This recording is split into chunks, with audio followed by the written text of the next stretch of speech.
Hello po, Sir, Ma'am, GM Sala natin. Okay, so Boss Sala natin, ito po yung sewing machine natin. Okay, so ituturo po natin yung operation system nito kung paano po natin siya gagamitin. I-open mo muna natin, Boss, Ma'am, yung sewing machine ng ating plastic. Then pagkatapos po, tayo po ay magre-refill or magre-reveal ng wiring diagram, at meron po akong ididikit dito na papel na sana mapansin nyo at makontak nyo po kami dito. Okay, so dito nyo po kami kukontak for any concern about sa sewing machine.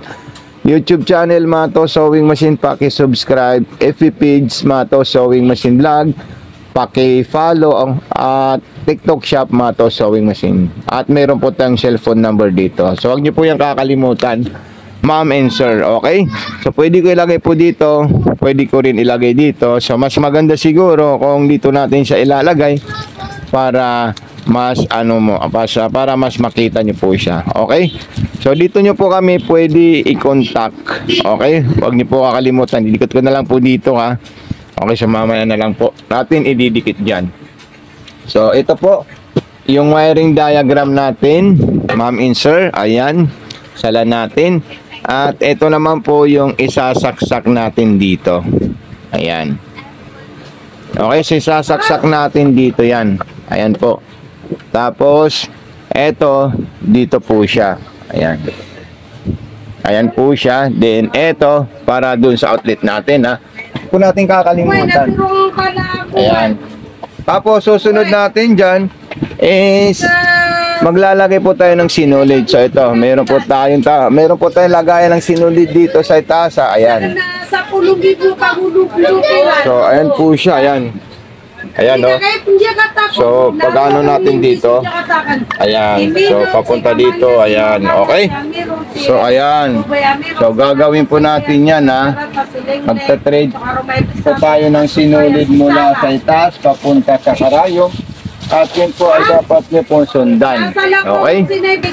Ayan, so ito na po siya, Ma'am and Sir, sala natin. Okay? So tatanggalin po natin yan. At tayo po ay maglalagay dito sa bobbing. So ito po yung bobbing natin. Ayan. So ito po siya. Ayan ha. Okay? So tapos ito ilalagay natin dito. Ayan. Pagka may lagay natin dito yan, ayusin natin yan ha. Ayusin natin. Ayan, tapos dito. Okay? So ipapasok natin dyan. Okay, ayan. Tapos dito naman is andito po siya. Ayan, dire-diretso po siya dito. Tapos pataas po siya. At dito naman po, ayan. Ayan, okay. Tapos dire-diretso po dito. Ayan. Okay. Tapos ipapasok po yan doon sa butas ng karayom. Okay, didiretso po natin doon sa likod yung sinulid natin. Yun po yung procedure natin, Ma'am, Sir, GM sala natin. Okay, so ayan po siya, diretso. Tapos wag po natin kakalimutan ikutin ito para makain niya po yung sinulid sa ilalim. Ayan po sila. Okay, so napakahusay na sewing machine po ito. Ayan o, grabe.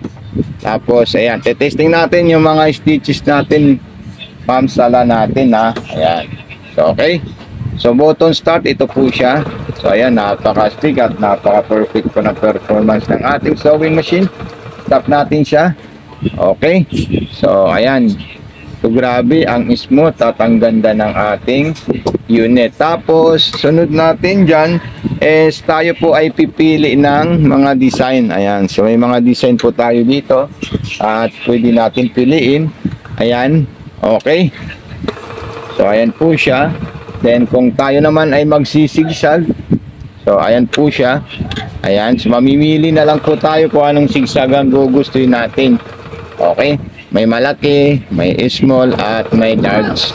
Tapos pang garterize naman po, so pwede nyo po siya gamitin. Ayan, yung mga pang garterize natin dyan ha, halos lahat po yan pwede nyo po siya gamitin.